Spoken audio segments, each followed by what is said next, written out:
This question is for Joel, particularly speaking of being good and evil, playing the role of a priest, obviously a member of an existing institution and not someone especially with race or some other opinion. What's the strengths and that put on your character and the writing that you do for you, as to not have powerful agency?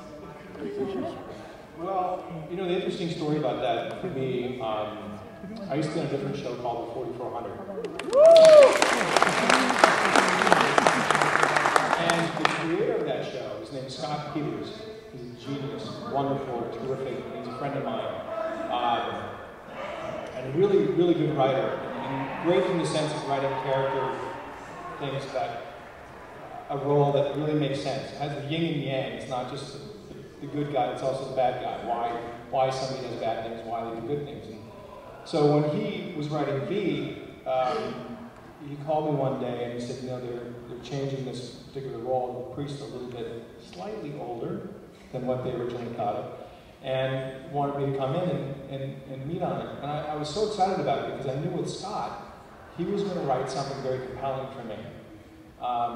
And I knew that being that I was going to be a priest, that was going to be hard on national television to let somebody not try to offend somebody, play the role. And I understand that part too. I understand from the network standpoint of society and what a role a priest portrays. But for me as an actor, it was more important to actually have the back history of why somebody becomes a priest. He's a human being, and the humans are faulty and have a lot of problems, and want to overcome those issues and do good things and do the right thing. So I wanted both of that. When the writing went on of the show, I so appreciated what they were doing, but I found that Father Jack wasn't fully, kept talking about his military past, but wasn't really doing enough about it. I was getting a little it was hard for me not to want to get more involved with that aspect of it.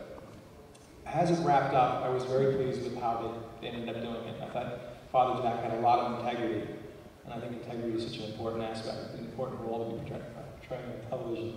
So, I answered your question, but that was a long answer, wasn't it?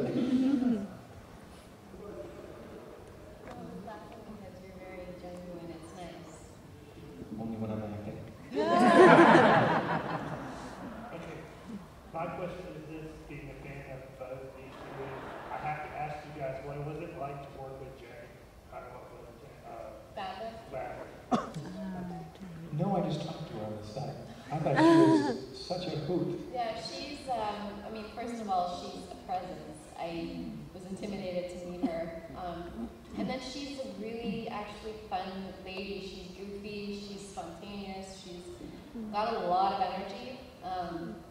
She's beautiful. So it was really great to work with her, and we did a lot of press together.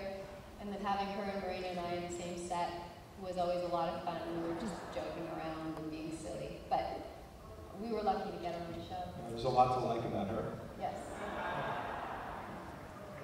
I don't know her very well. But she's great. I wish she could be here. I was just in Australia. We were supposed to meet up. She was in Australia, but we didn't have a chance to. You were busy? I was at the convention. Yeah. So. I do have a question, Joel, Laura. Do you know if the series is going to be continuing in an animation way or in a comic book way with your characters? No idea. No, I don't know. That would be kind of a good idea.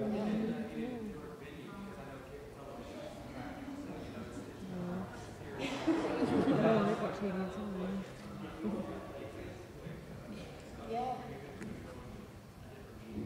That would be a great way to wrap it up at least.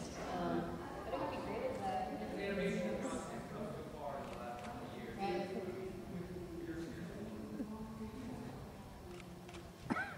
Well, the problem with animation is that we don't get hired. So, on that note, but we have voices. But it would be a good idea, though. I think from the fan standpoint, it would be nice to have, some kind of closure and continuation, actually. Good idea. Not for us. Laura, I actually have a question for you about I guess, kind of your alter ego with Lisa. How do you think each of the versions of Lisa would have paralleled or contrasted Anna as queen?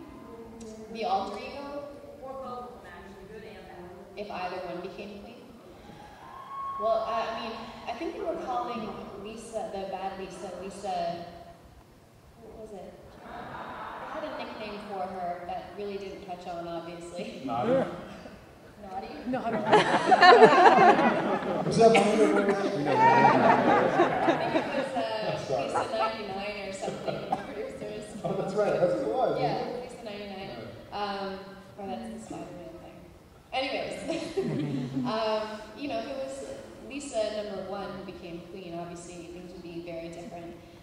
She wanted the people to be at peace, for always, but genuinely be so. So she would have just made, you know, harmony amongst the humans and the bees, and you know, I think it would be a very peaceful community. But if Lisa 2.0 or 99 or whatever we were calling her was queen, I think she'd be just like Anna. I mean, she was created in Anna's image of a perfect daughter, because I couldn't be. And they downloaded me with all the information I needed when I was born within that hour of that episode, to then know everything that Lisa 1.0 knew. And, you know, she's basically Anna's clone that looked like Lisa, so she wouldn't rule any differently. But if I had a choice, Lisa 1.0 would have been queen. I don't know what to call them. 2.0, 99. 99. Naughty. Thank you. Yeah, she takes that. I really love the black stroke. Thank you. Question, sorry, Lisa. Do you know, or do you have any wishes of where 4,400 could have, or should have gone? Where the 4,400? Oh, gosh. I think, you know, it's a great name, 4,400. We had 4,400 stories to tell. The thing I loved about that particular show, for me, was that at the end, when... How's that? It's gorgeous being here. Don't worry about going. No, we're good. Nothing to be seen.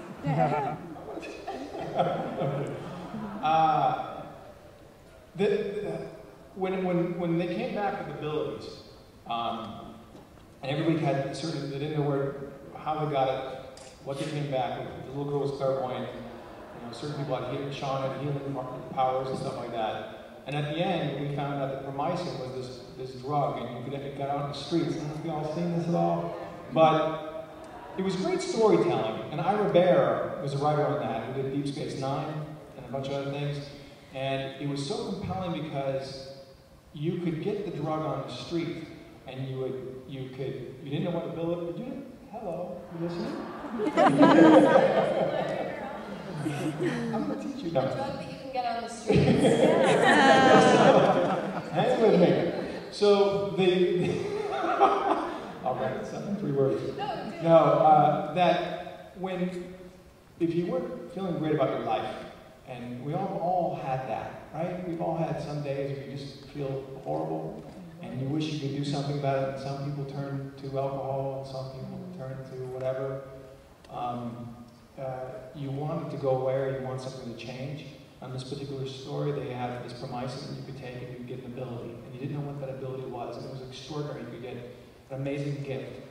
And then you had a 50% chance that you would die if you didn't get the ability or you would die. And it was such a compelling storytelling. I thought that was amazing, considering...